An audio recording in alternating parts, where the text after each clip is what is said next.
Leonardo ഡാവിഞ്ചിയുടെ വിഖ്യാത ചിത്രമായ മൊണാലിസയുടെ കഥ വളരെ കൗതുകകരമാണ്. ലോകത്തിലെ ഏറ്റവും പ്രശസ്തവും അതേസമയം ദുരൂഹതകൾ നിറഞ്ഞതുമായ ഒരു ചിത്രമാണിത്. ചിത്രത്തിന്റെ പിന്നിലെ കഥ. ചിത്രം ആരുടേതാണ്? മൊണാലിസയുടെ യഥാർത്ഥ പേര് ലിസ ഗെറാർഡിനി എന്നാണ്.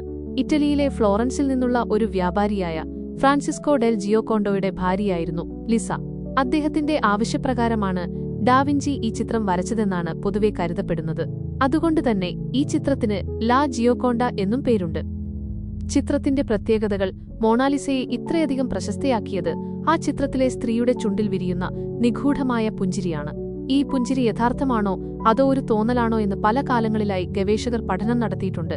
ഡാവിഞ്ചി ഉപയോഗിച്ച സ്ഫുമോട്ടോ എന്ന പ്രത്യേക ചിത്രരചനാ രീതിയാണ് ഈ പുഞ്ചിരിക്ക് പിന്നിലെ പ്രധാന രഹസ്യം.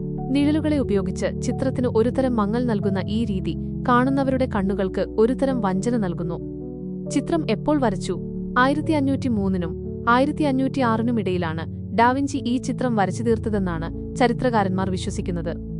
ചരിത്രത്തിലെ വഴിത്തിരിവുകൾ. മോഷണം. 1911-ൽ മൊണാലിസ ചിത്രം പാരീസിലെ ലൂവ്ർ മ്യൂസിയത്തിൽ നിന്ന് മോഷണം പോയി. വിൻസെൻസോ പെറുഗിയ എന്ന ഇറ്റാലിയൻ ജീവനക്കാരനാണ് ചിത്രം മോഷ്ടിച്ചത്. ഇറ്റലിയുടെ ദേശീയ സ്വത്തായ ഈ ചിത്രം ഇറ്റലിയിലേക്ക് തിരികെ കൊണ്ടുപോകണമെന്ന ലക്ഷ്യത്തോടെയാണ് അയാൾ ഇത് ചെയ്തത്. 2 വർഷത്തിനു ശേഷം ചിത്രം തിരികെ ലഭിച്ചു. ഈ മോഷണവും തുടർന്നുണ്ടായ സംഭവങ്ങളും മൊണാലിസയെ ലോകമെമ്പാടും പ്രശസ്തയാക്കി.